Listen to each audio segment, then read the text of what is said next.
Hello and good morning, afternoon, night, whenever it may be that you are seeing this here video.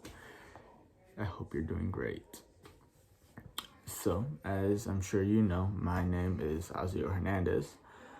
And this is the first podcast of Ethnomusicology. Yay! Love the energy. Anyways, this year I am doing, I guess you could say, kind of similar in the way I am doing my podcast. Considering last year I always interviewed different people in Latin America from different Latin American countries to tell me a little bit about their music and what music means to them. And this year's kind of similar. So me and my partner, Hannah Elise Morris, and I have decided that we are going to be going to different cultural events, whether it be Native American, Latin American, African, Asian, whatever it may be. We're going to go to their events, enjoy ourselves, first of all, because you always have to enjoy yourself if you're at an event. And more importantly, which is the whole reason that we are doing a podcast, is get to know a little bit about their culture and what sounds surround them. Not only the music, but the way they move in the music, the way that they speak, the way that sounds kind of, I guess you could say, move their life. Because everybody views music and sounds differently depending on where you're from. So I am very, very excited to start this new journey. So for our first podcast, me and Elise decided to visit the Gran Plaza, of which I am very familiar with. However, I did not know that they were going to have this event. Thankfully, we attended. It was amazing. And it was to commemorate Mexico's independence, which is on the 16th of September, not Cinco de Mayo. I'm making that clear. Anyways, it was super fun. There was a lot of people. I believe it was like 45,000 people in total.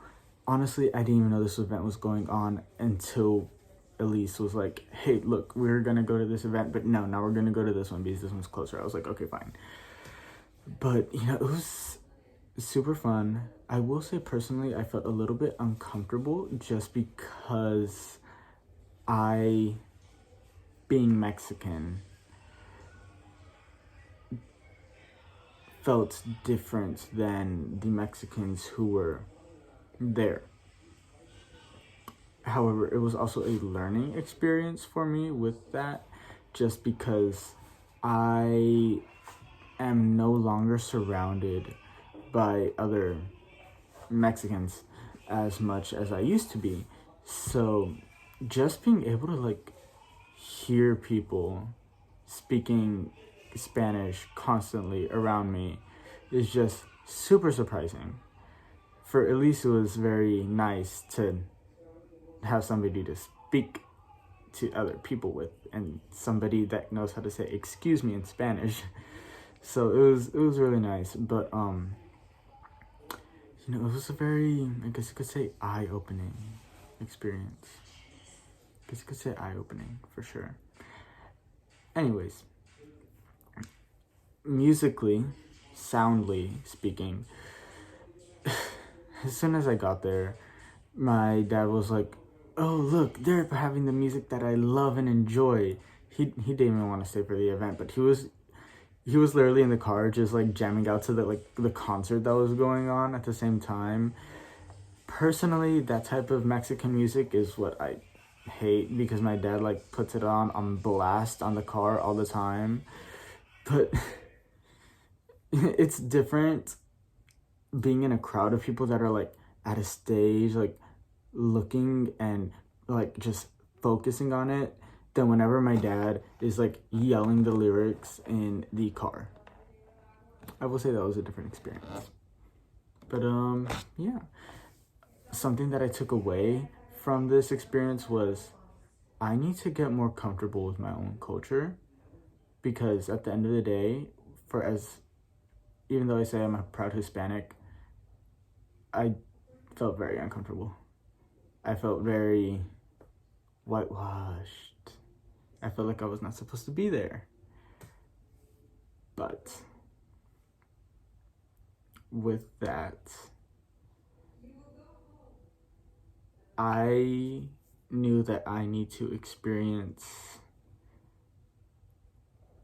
my own culture's music a lot more than I traditionally do.